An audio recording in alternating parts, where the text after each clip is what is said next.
Hello? Is it me you're looking for? Now you see it, now you don't. And it's a party, and Sophos is inviting everyone. These stories and much more in today's episode of MSP Dispatch.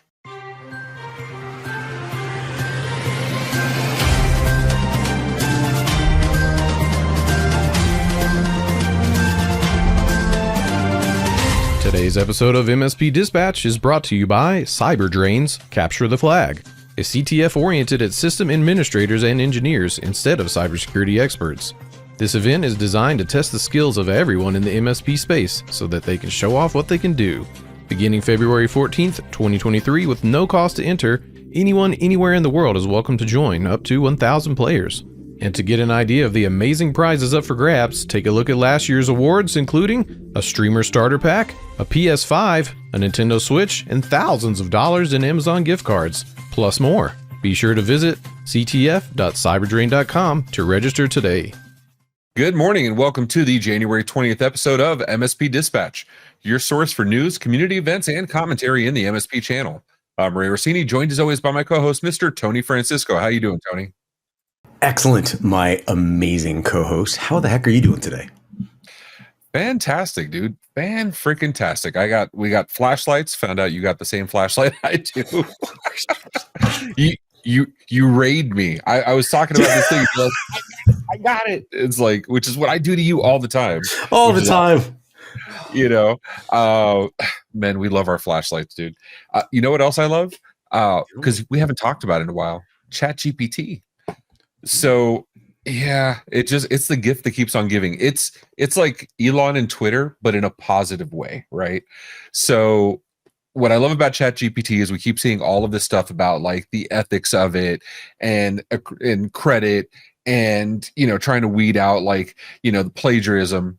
So to combat this in an opposite end of the spectrum, we have this article where it's talking about ChatGPT was listed as a co-author on 12 different public journals, ranging from everything on from a medical research journal talking about how to educate people on medicine. ChatGPT was listed as co-author. There's another one where ChatGPT was listed on as one of the editors in chief of Nature and Science magazine. It's, what I mean, the heck. This is the epitome of, you know, own it. Like this is doubling down.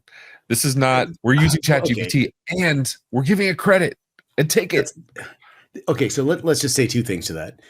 First, they should have chosen a better name. Like, do you understand the marketing potential of that alone? And the second is, what is the future of authoring anything when you're creating AI-driven snippets? Was it co-written by someone? Is there a percentage of that can be dictated? No. I mean, and I love it. Do you think for a second when they started building this, they realized it was going to take the world by storm? Do you think they realize like there's third graders going to use this for like their research papers, medical journals going to use it? Like, do you think there was any chance in the world? You know what? The same people that invented the fidget spinner probably did this thing too. Well, we're all about giving what, you know, giving you what you expect. And I think our people expect the news. So why don't we get into that? Let's get into the news.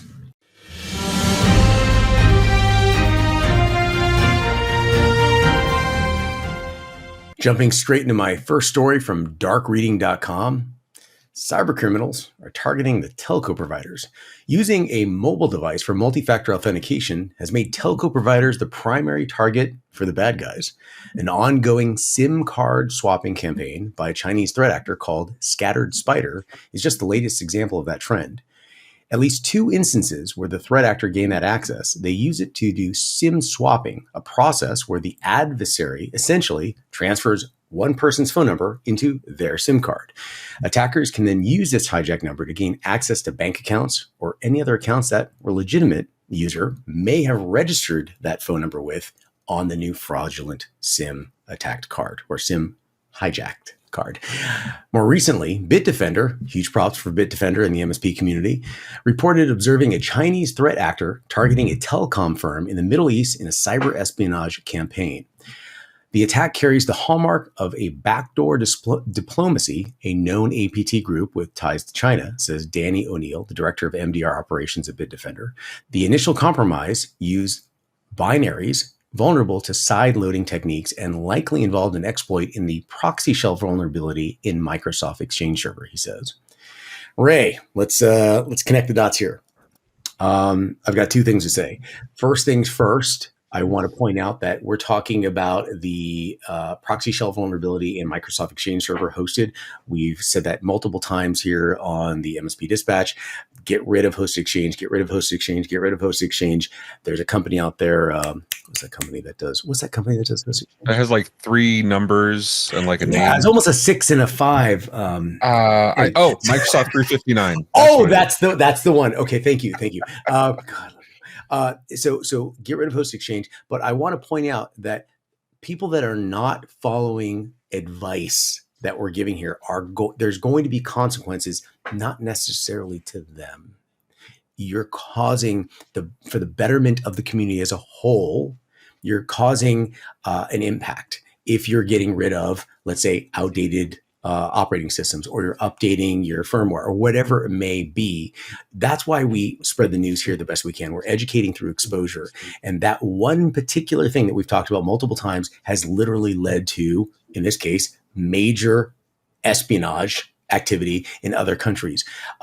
That's the first thing. Second thing is, Ray, you're in the telco world. You are now literally in the hot seat because they can't attack the endpoint. Hey, that guy has a telco over there. I'm going to hit there so I can be the man in the middle. Are you concerned? I mean, what are your thoughts on this? This is mind-boggling to me. It feels like you're gently alluding to that if your business has something in the realm of service provider, telecom service provider, voice service provider, managed service provider, you should protect your shit, right? Sorry, Phil. Dolphins. Dolphins. You know what I mean? Like, it sounds like you're telling me that the attackers are getting really smart and going after the supply chain and saying, okay, well, if we can get to the end user directly, it's better to go a little further up chain and get further upstream and get them, and then it'll trickle down and it gives us more. I don't know. You're putting too much. Giving me too much credibility. I wouldn't say they're getting smarter, Ray. I don't know if we go that far, or maybe we are saying that's the case. I don't know. Maybe. You know what I'm really worried about, and I'm sorry, Phil, for doing this, but like in that episode where we talked about the SolarWinds supply chain hack, or the GitHub, or the Circle CI, like, you know what I mean? Talking about all the supply chain attacks, the attackers are not stupid. They're going after the lowest hanging fish, and now they're going after the most efficient attack mechanisms. And I feel like they're following MSP Dispatch and maybe learning from what we're teaching them. FBI, I'm just kidding. I know you're monitoring this. You know, but seriously though, like, and that's why I worry about, and that's why I'm so strict on MSPs. And yes, as a voice service provider, absolutely. I mean, we go through yearly audits. We were just interviewing vendors today. We go through annual vendor reviews. We go through everything fine tooth and comb, and we have very strict change management processes, ridiculously strict, right? And it doesn't matter. We still audit and we still catch stuff here and there, even with automation, even with the best of intentions, we still catch stuff. So, but you have to be hyper vigilant, because I realize one misstep and it's literally hundreds of thousands of people are affected or could be affected. And we're one of the smaller guys, right? So I don't think I think there's a class of MSPs that don't take their role seriously enough. They realize that you could be the attack vector for someone's business going out of business. And you know, and that's, guard your shit. I'm gonna break into this for a moment as someone that worked for an MSP since 2015 and had his first interactions defending himself from an MSP as far back as 2005. What is it that MSPs say regarding cybersecurity and businesses being too small to be worried about being hacked? What is it that what do they say? Yeah. Exactly. The fact that we're having this conversation, well, the fact that I broke into this conversation, sorry, gentlemen, is just kind of ridiculous to me. And now I'm going to fade away. No, it's completely cool. I'm going to go AFK. I'm going to use my Lensa. What is happening? Hey, you know what would be really cool is if we had a way like standards. Maybe we had like some type of podcast that actually told us about this stuff, and we had maybe like log files where we could manage this. I think we got the podcast, something called MSP Dispatch. All right, what about log files? Do log files do anything?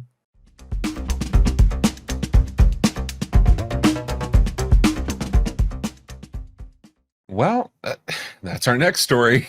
So I'm very saddened to read this story. I hate piling on anybody, but Reddit over January 17th and January 18th, immediately after a planned maintenance on ITGlue, users started reporting on January 17th that they had lost data. There was multiple Reddit threads, multiple confirmations.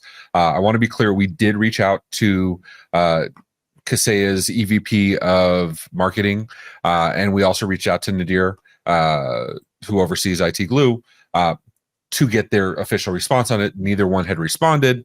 However, after the maintenance, data from the 17th was missing. Upon reaching out to ITGlue, they restored data from the 17th and deleted anything that had been done afterward. They basically restored a backup. And then to add insult to injury, there was a second Reddit post that the exact same thing happened on the 18th. To date, I believe all data has been restored, but is on a case-by-case basis. There has been no official statement from ITGlue advising how this could have happened or exactly the steps they're taking to make sure it doesn't happen again. There has been no formal RCA. We will keep an eye on it, and we will post it when it becomes available.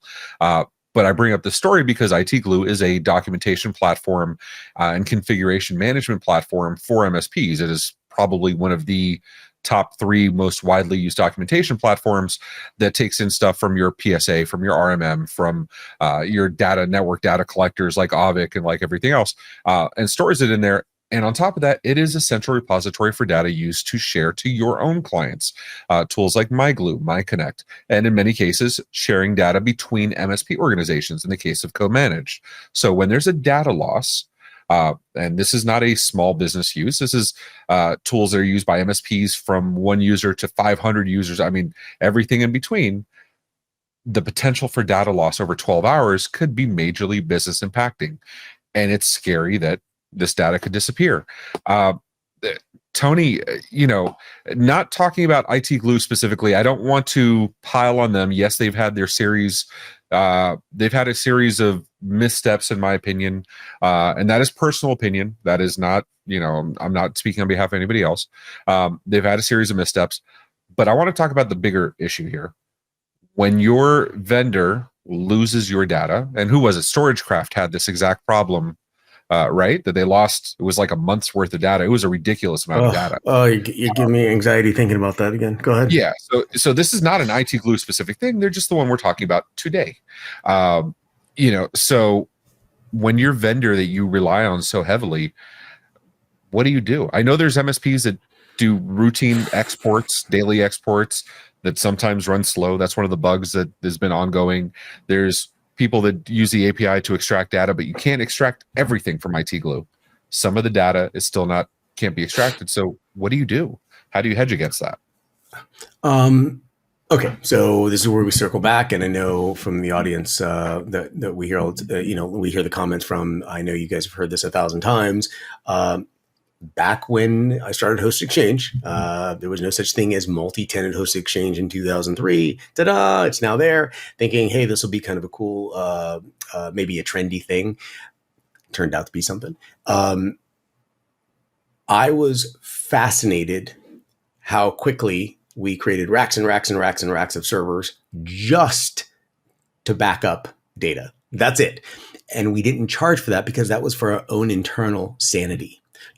We had racks of hosted exchange and 3, you're running them in DAG groups and a variety of the techie stuff.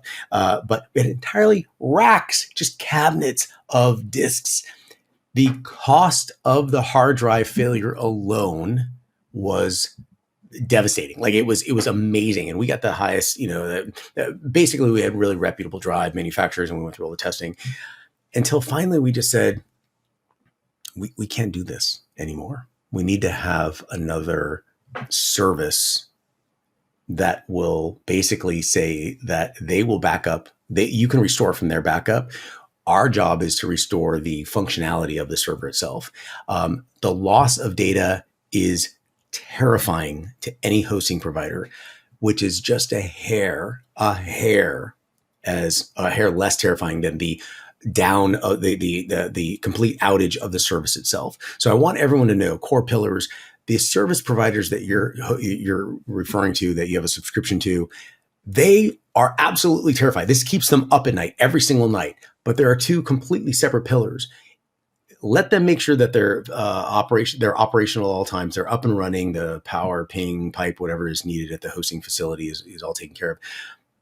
I would strongly recommend keep a local backup, even incremental, once a month, once a week. If you can automate it, there's everything from Zapier to APIs available at vendor levels. Take that data, store it locally if you can, just for your own peace of mind. I do not envy them. And I just want everyone to know that from a vendor's perspective, it is terrifying thinking about either of those losses.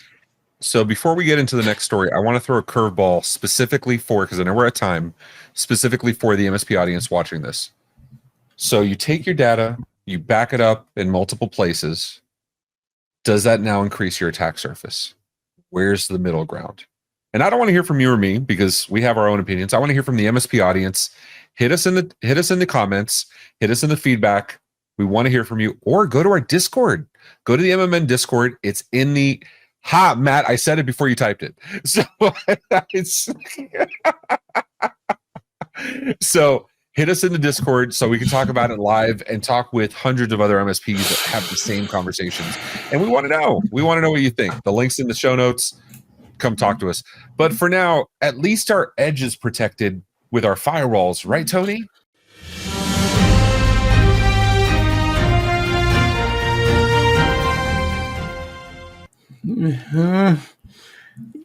Yes. In bleepingcomputer.com, over 4,000 Sophos Firewall devices are vulnerable to RCE attacks.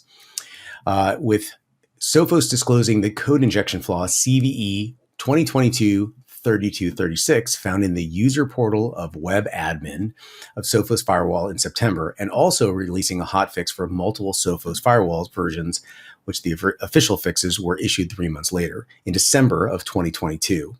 Admins who cannot patch the vulnerability software can also remove the attack surface by disabling the WAN access to the user portal and web admin. More than 99% of internet-facing Sophos firewalls haven't been upgraded to the versions containing the official fix for CVE 2022-3236. Luckily, despite already being exploited as a 0-day, a CVE 2022-3236 proof of concept exploit is yet to be published online. Ray, this show gives me anxiety. Lions, tigers, and bears. Oh my! Every direction. I have exploits and vulnerabilities and ransomware. Oh my! The good news is that we're staying on top of this.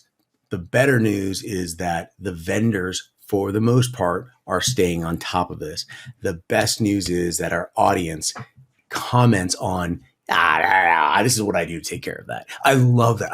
I love that. And that's the stuff we'd love to share more. So probably we're looking for more comments on what you've done to address that. Did you create your own policy where you remove that web admin component? Because by removing that, you've taken care of the attack surface. So it's not even it's a moot point. We talked about this with the Fortinet stuff, right? Like we said, check your stuff off the web. Or when we covered this exact same thing with SonicWall. Have we done this before? Are you saying we've brought this stuff up before? What's the old saying? You live long enough and realize nothing's ever new. It's just repeated. It's like, and this goes back to, do you set your stuff to auto update? Right? Meraki does this. Meraki will auto update for you, but there's been tons of times where Meraki's updates have broken stuff. We just covered on Monday where Windows Defender, hey, we're going to delete your shortcuts and we're not going to allow your stuff to work. Oh man. So what's the point? Like, where's the line here, right? It's just like the conversation on the last story. Where's the line? Auto update, strict update schedule. How do you test? How do you test at scale? I read stories like this, and all I can think of is, thank God I'm not an MSP anymore. You know what I mean? Seriously, my hat's off to you. I take two different MMN hats, and my hat's off to you, because you guys have so much work. So much work. It is ridiculous. It is. And Matt Fox saying in the chat, it's a Groundhog's Day thing, right? It's like just over and over again. Now, to be fair, I want to give credit where credit's due. Just like Cloudflare. When Cloudflare has issues, they are phenomenal at publishing information quickly. Sophos has proven over and over and over again when it goes down, they put their stuff out quickly and they notify everybody repeatedly. That's what you look for in a vendor. When I say we do vendor reviews and vendor audits every year, communications policies are a major component of that. How are they telling us about updates? How are they telling us about issues?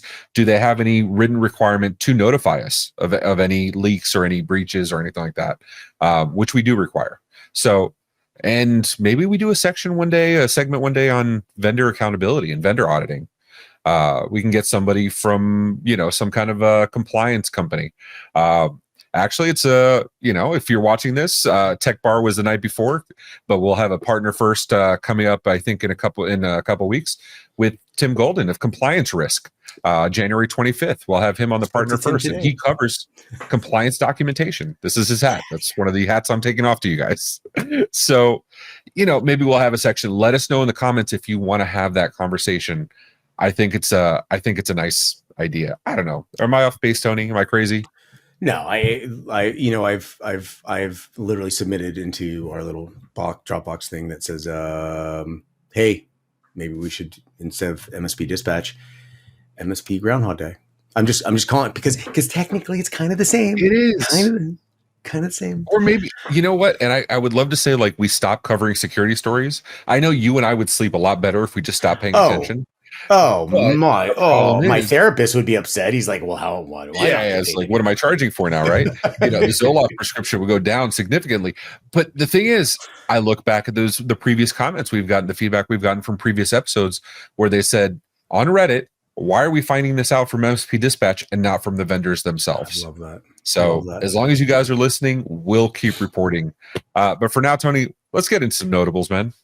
Let's do it.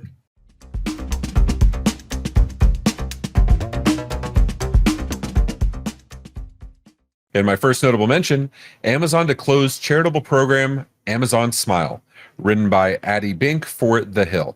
Amazon announced it is closing its charity program, Amazon Smile, on February 20th, 2023. The program was introduced in 2013, enabling users to support charities when making purchases.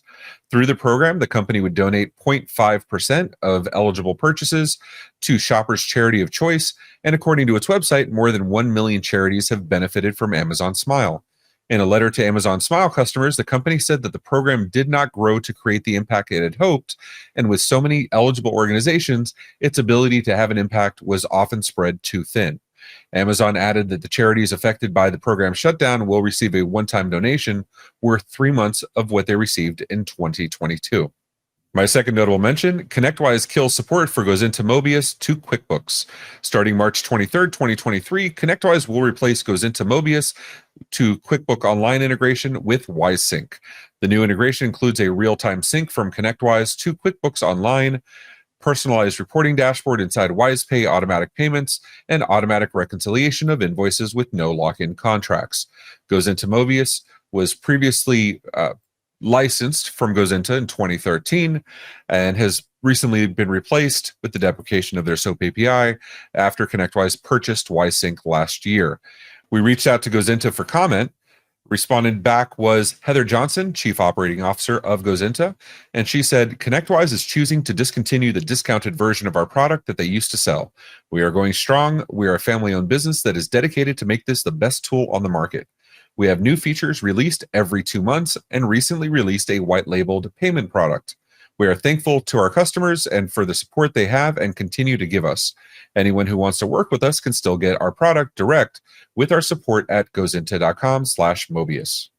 And in my first notable mention from MarketWatch.com, Dropbox President Timothy Young is exiting in March. The resignation for President Mr. Young, who joined San Francisco-based file hosting service in 2019, is set to be effective February 1st, but he will remain at the company until March 15th, Dropbox said. Dropbox Chief Executive and Chair Andrew Houston will lead the team on an interim basis. And in my next notable mention from TechCrunch.com, Mailchimp says it was hacked. Again. Email marketing and newsletter giant Mailchimp says it was hacked and that the data of dozens of their customers has been exposed.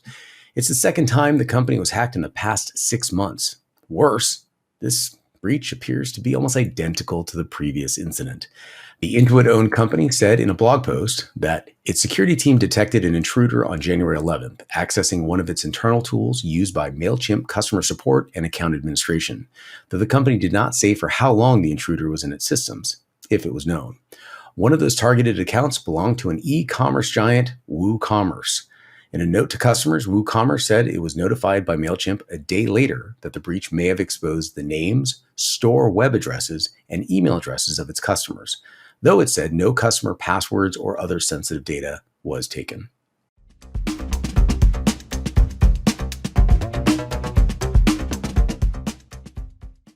In our feedback from the YouTubes, Keith Nelson, PhD, writes, I've never put much value in Twitter. It has always been a biased platform. The exact reason I disliked Rush Limbaugh show Ditto Heads is the reason I dislike Twitter. It is funny at times, but is really share the same brain echo chamber.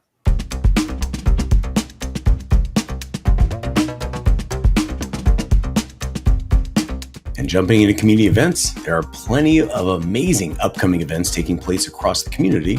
So let's see what's happening this week. On January 23rd to the 25th, an in-person event, Schnizzfest, Phoenix, Arizona. On January 27th at 11 a.m. Eastern Standard Time, January Channel Pitch presented by the Channel Program. And on January 26th through the 28th, an in-person event, Q1 Producers Club meeting in San Diego, California. And coming from the MSP Media Network this week, we have the MSP Dispatch every Tuesday and Friday at 10 a.m. Eastern Standard Time. On January 25th at 1 p.m. Eastern, join Tim Golden of Compliance Risk on our next Partner First webinar, How to Implement a Cybersecurity Policy Process. And finally, on February 2nd at 6:30 p.m. Eastern Standard Time, the Tech Bar opens its doors again for episode number 51 featuring Tom Lawrence of Lawrence Systems.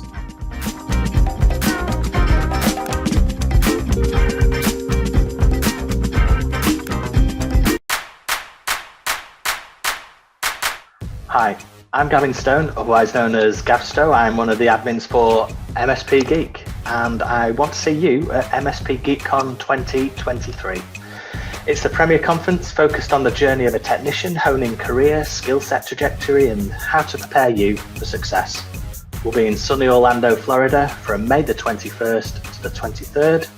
Come grow with us. So how'd you like today's show? If you liked it, hit the thumbs up button. If you didn't, go ahead and hit it 3 times. And if you want to hear more, go ahead and subscribe on YouTube or your favorite podcatcher. Did you know we also have a Discord where we post stories all week and we talk about them with hundreds of MSPs, thousands of times over, possibly slightly exaggerated, but go find out for yourself. As my friend Rich Banky says, make sure to tell a friend. Also, be sure to follow us on social media at MSP Media TV. Have any questions? Email news@mspmedia.tv for answers on the next episode, or leave us a voicemail, 833 MSP Network. Tony, I have a question for you, brother. Were you able to hear me all episode? Was I in the yellow? You did not mute once, and I got to be honest with you. Once. It makes my heart happy when you do. You take this away from me on purpose. There were plenty of bloopers, it's just no muting, and that's a win. Look at Excellent show. Excellent show. And thanks to you, the MSP audience, for watching this and going along with us. We appreciate you. Don't forget, we do these as premieres every single time. So we're chatting along with you. I don't know where the chat goes. It's somewhere. Anyway, but chat along with us during the premieres. Chat with us on Discord all week. And we will see you next time. Take care of yourselves and each other. Be safe, everyone.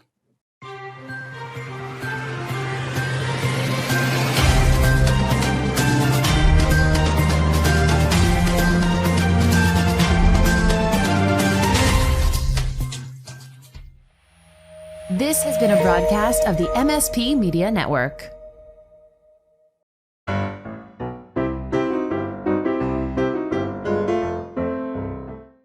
SpongeBob just made the outtakes. All right, Tom, Kenny, I'm sorry. He's got to go. You're my supervisor, and then SpongeBob is your supervisor? That's it. If you didn't know the hierarchy, that's and I think he answers to what's his name, Mr. Krabs or whatever his name is. Is it Mr. Krabs? I don't know. Yeah, Mr. Krabs. Luckily, despite being we did reach out to Goes Into Mobius for feedback, and Heather Johnson, like Shang-Chi. All right. We have new features released every 2 months, and I wasn't doing too bad up to now. Timothy Young, the president of Dropbox, is resigning from his position in February. Wait, hold on, Tony. Hold on. Because I don't know why that banner is showing like a big space. Hold on. Let's just redo that so that Phil doesn't have to Sizes and everything. Not that I'm sensitive about that. That looks better. All right. In a U.S. Security Exchange Commission filing on Wednesday, it was learned that the resignation as president from...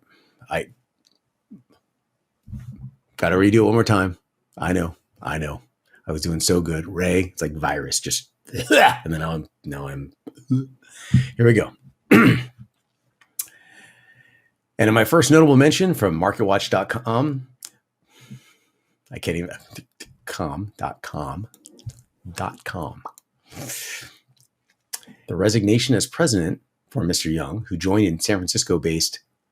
The resignation as Mr... One more time. Okay. Hold on. It looks so good in the picture and it's not so good. Okay. And my next notable mention from TechCrunch.com, Mailchimp says it was hacked. Again. Mailchimp says, well, reading it twice. I can't do it twice. Hold on. Deleting that. Here we go. I'm going to do it one more time from the top. And in feedback on the YouTubes, Dr. Keith Nelson, PhD, says, I never put much value in Twitter. It has always been a biased platform. The exact reason I dislucked. Okay. That's a new word. It's like unlucky, but just dislucked. You're dislucked. If you have hosted Exchange, you're going to have a bad day of disluck. That's all I'm saying. All right. All right. Hashtag dislucked. No, yeah, hashtag disluck. Hashtag TikTok is kind of the same.